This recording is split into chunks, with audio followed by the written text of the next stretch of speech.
would be great. And we will get started with Howard Megdal. Go ahead. Maya, congratulations on your career. Howard Megdal with the Next. It's always good to see you.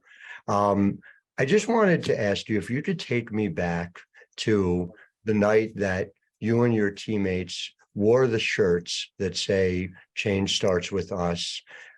Looking back on it now, the way in which that night, that decision has helped influence so much of what's happened since in the League's activism and of course in the path of your own life. Just kind of take me through how you think that decision has impacted so much that's come since. Yeah, it's a good question. It's kind of a hard question to answer, you know, because I can only really speak from my perspective as far as the impact that it's had on other people, even though the community that we are a part of as women's basketball players is a greater community. And so I've heard from other parts of our community the courage and the momentum that was given from our team being, unified in that, what I call a humble way of really just taking the eyes off of our basketball talents for a moment to put eyes and hearts and minds on our shared humanity, which was our goal, as well as just helping shine a light on the grief, the real grief that we were experiencing as people because of the violence and just the continued, the continued effects that injustice has played in our nation's history. And so I think, whenever you pause and you stop something great to say there's something more important, that gains attention, as it should. And then that actually ended up leading into my life, getting the courage to say, let's hold on and give attention to what matters most, which are people, and people thriving and people's well-being. And our personal story with Jonathan was just at the forefront for me over these last few years in shifting away from the game. And so I just hope people take away from that just the heartbeat of what we were trying to do, which was being more human and more caring and more compassionate, and also saying it's okay to grieve what's worth grieving. Thank you. Appreciate it. Yeah. We'll go over to Dorothy. Go ahead. Hi, Maya. Congratulations. Thanks for your time on this morning. How unexpected has this whole journey, and I'm with iMessenger Media in Dallas, Texas. How unexpected has this journey been for you, and how has it changed you, piece by piece into the woman that we see today, from the basketball player and then the activist, to mom, to wife, to author? Yeah. Goodness. You got me tired thinking about all that. Yeah. Unexpected. I was laughing a little bit because it's like, I couldn't have written this story like this. This has definitely been unexpected, but at the same time, it's been really thoughtful and planned and prepared, that's life, right? Like, a lot of it is unexpected, but you also do your best to try to be prepared. Hey, that's basketball too, right? You don't know how the game's going to unfold, but you do your best to prepare. So just some of those, it's that same approach. I think that same posture of doing your best to be present and prepared in the moment, but then just persevering through the hard. And so I think that's how I've been shaped. Mainly is just that perseverance, that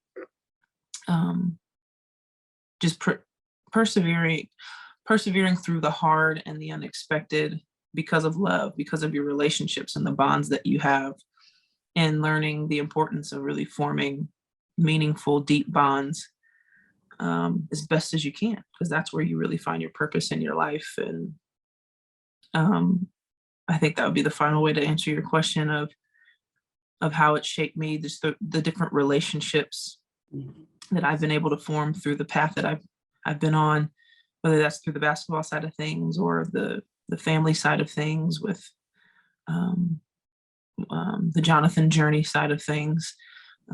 And so the way I've been shaped, I think, is just caused me to really value relationships, value being present, value the process, and value people, because our story is a victory story. And I got to be a part of a lot of victory, but it wasn't easy.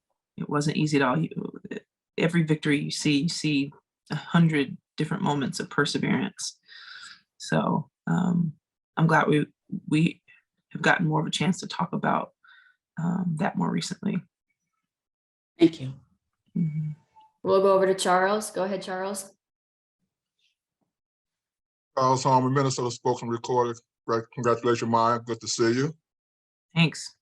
Our question is this: what little you have? Your resume is very rich and full. Most likely will lead you to the Hall of Fame. What little thing that you like Minneapolis community to remember you as? The things that you've done on the court, off the court, that you would like to have as part of your legacy. Wow.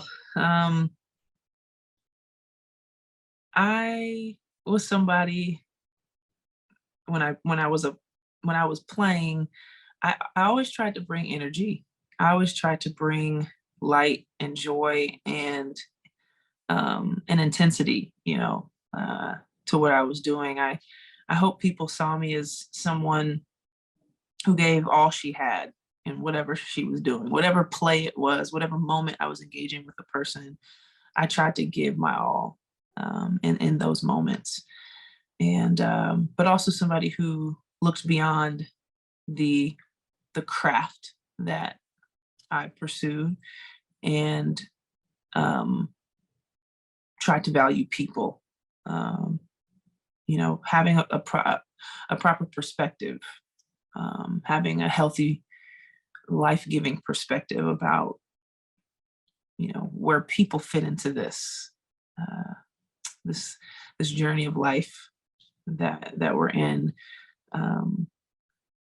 and just someone that never gave up, whether it was being down in a game and trying to help the team come back, or not giving up on a person like Jonathan, or just persisting through the grind of every year. I tried to finish the things that I said yes to. Tell your family hello for me. Congratulations again. Thanks. We'll go over to Maggie. Go ahead, Maggie. Hi, Maya. Maggie Hendricks with Valley Sports. Congratulations. I'm wondering, did you have moments over the past few years where you thought about coming back, or just felt like even just getting on the court with your teammates? I think these last 4 years have been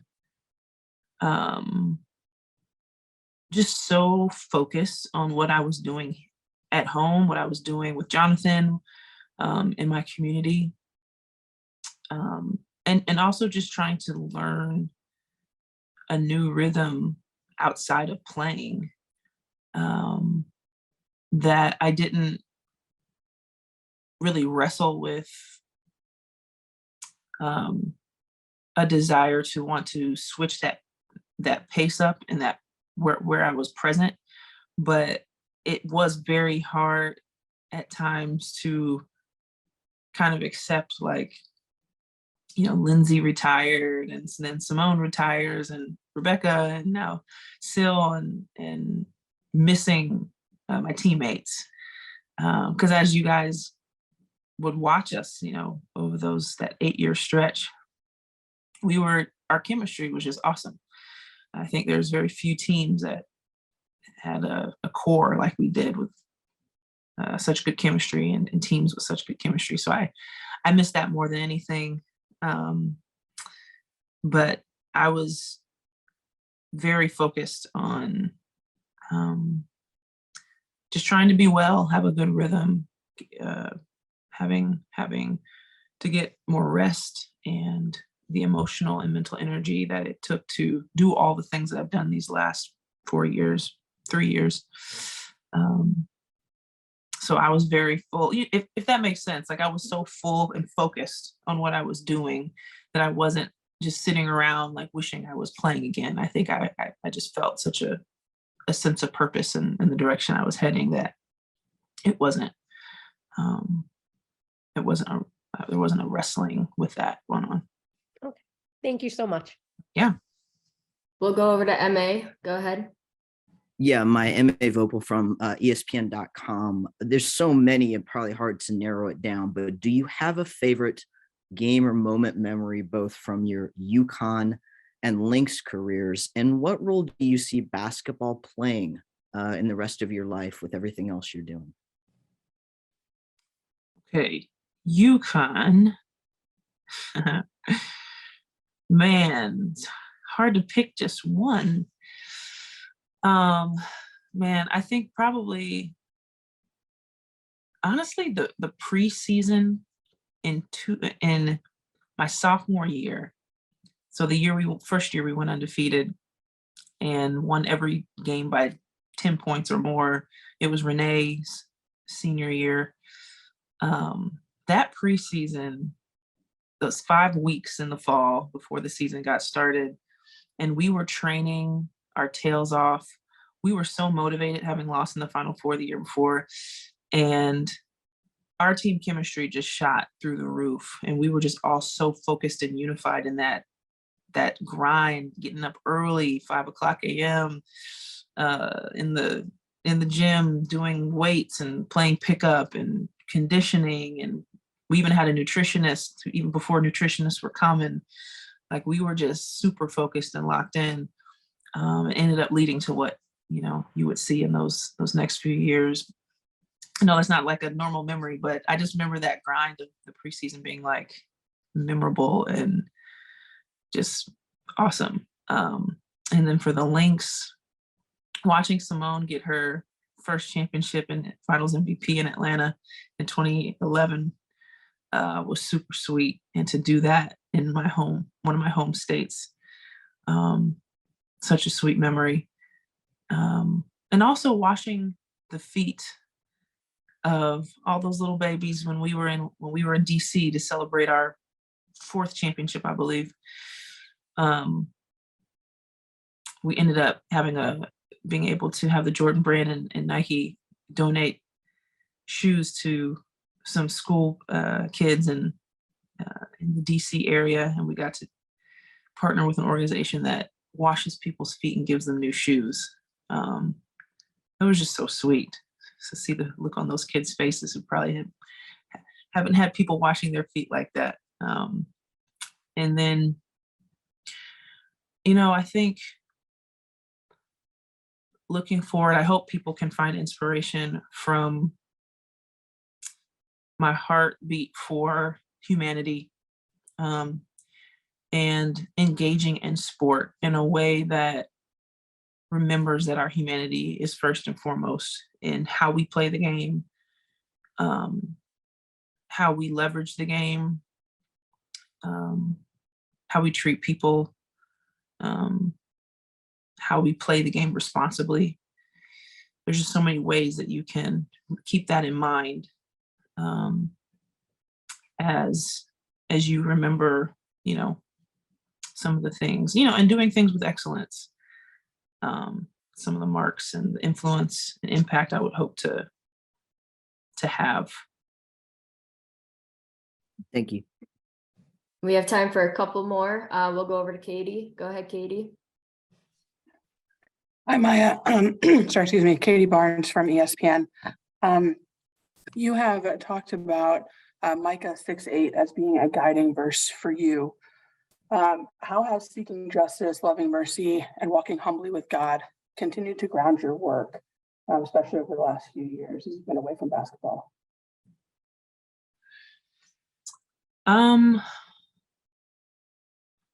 Yeah, that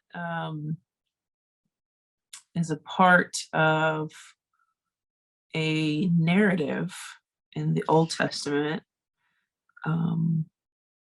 where God his heart is angry, and his heart is angry at the oppression that he's seeing. And so one of the things that you see so much in the Old Testament is God saying to his people, show my heart to the world. And for whatever reason, his people lose focus, lose sight, get caught up in the world, and end up being the opposite of what his heart is to the world, and end up oppressing people or treating each other not well. And his patience and his grace is very long, but then there comes moments where he's like, enough is enough. And, you know, this is one of those moments where he's reminding through one of his prophets named Micah, reminding his people, it's simple what I've called you to do. Like, love people, be good to each other, seek justice, love mercy and kindness and mercy, and walk humbly with me. Like, it's a moment, it's like a really genuine moment of like, children, how do you keep, losing track of my heart? And so that's such a vivid story for me, and a reminder of me of like, child, don't lose sight of my heart. And so it just keeps me grounded. It keeps me trying to remember what the main thing is and where life is found and how we can continue to thrive more. And again, I think I said it earlier about relationships. And I think that's one of the things I keep getting reminded of, is keeping the main relationships. And that's first with our Creator, and then with each other, and then, our community, the earth, like just everything that we can thrive with, and trying to grow that more and more in my life, and helping my people do it as well. So makes me slow down, makes me humble myself, and again, just try to give my energy to the things that matter most. Thank you very much. We'll go over to Raphael. Go ahead. Hello, Maya. Congratulations on your legacy and retirement. And I'm from the 3-point conversion. And my question is, you just talked about humanity. You've always been known as leadership, high basketball IQ. When you think of coaches, most players, great players, say the great coaches, they teach them about life and how to deal with life, and how to lead and so on. Have you thought about coaching, coming back to coach, whether it's Minnesota Lynx or college or whoever, and has anyone reached out to you about coaching? Well, coaching is something that there are some aspects to coaching that I've been doing my whole life, just being an older cousin, being a lover of learning and teaching. I tried to tutor my friends or my teammates here and there growing up. Like, I have teaching in my blood. Like, most of my extended family I grew up with were teachers. So that comes out in different ways in my life already. I'll be coaching in a sense, my son and future kids, Lord willing, in the journey of life. But to say coaching in like a high level basketball context, I don't know if my life has the space for that. But we'll see in what ways that heart of coaching comes out, because coaches give so much. It takes such a commitment. Like, there's no way I could have had the journey that I had without the coaches, whether it was high school or AAU or college or professional. I was super spoiled to have like literally world-class coaches for more than half of my career. So I don't want to say like, yeah, I could coach, like it's this casual thing. Coaching is a heavy, honorable, like super invested thing, that I don't want to I don't want to commit to unless I can really commit to it. But yeah, people have asked me about coaching for a long time. But again, I think my time and my energy doesn't have my where I'm at in my life right now definitely doesn't have the space for it. But I love all of our coaches, and they're some of the most impactful people that you could have in your communities. And again, if we don't have great coaches, we don't have worthwhile sports. We have time for one more question. We will go over to Pepper. Go ahead. Hi, Maya. It's great to meet you. Congratulations on your retirement and your impact on women's basketball in general. Just curious what skills and lessons that you learned during your basketball career help you now with the work you're doing. Yeah, I think a few things come to mind. I think looking at my basketball experience, it was such a great place for my personality to come out. I was a very high energy kid, and so having some structure to it with other people really helped me channel my energy and, keep me out of trouble, or, just have something constructive to do as a kid instead of running around driving my mom crazy. And so that helped shape me, of just learning the benefits of doing things with other people as a team. I grew up as an only child, and so having teams to constantly play on was huge for me. And then I think looking forward to like high school, one of the biggest lessons I started to learn was going in the higher levels of sport and into the industry.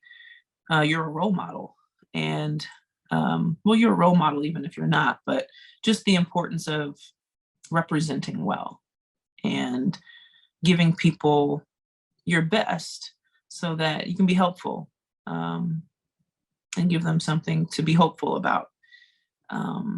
And so I started to learn that in high school.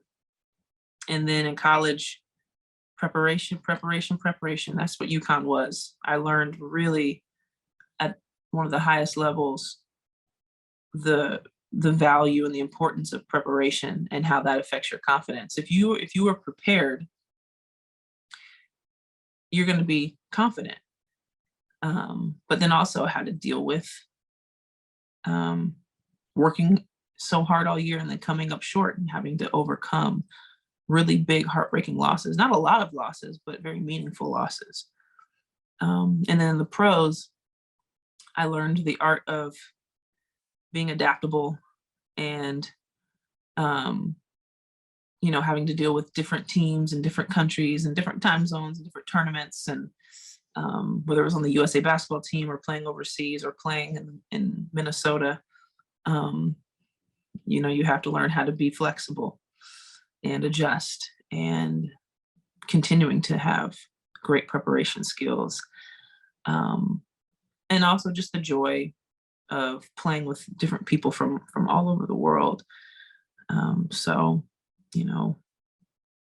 work ethic, you learn work ethic, and but also humility. I think when you play for as long as I did, I played since I was 8 years old and stopped at 28. You just realize what a ridiculous gift it is to be able to do what I was able to do. And it was just very humbling to be around so many great people and athletes and fans, people that love the game. That's just so unique. So I was just very humbled to have that experience as well. That is all we have time for. Thank you for your time, Maya. Wish you and your family the best, and excited to see this next chapter in your life. Awesome, guys. Thank you guys so much. Appreciate you. Thank you.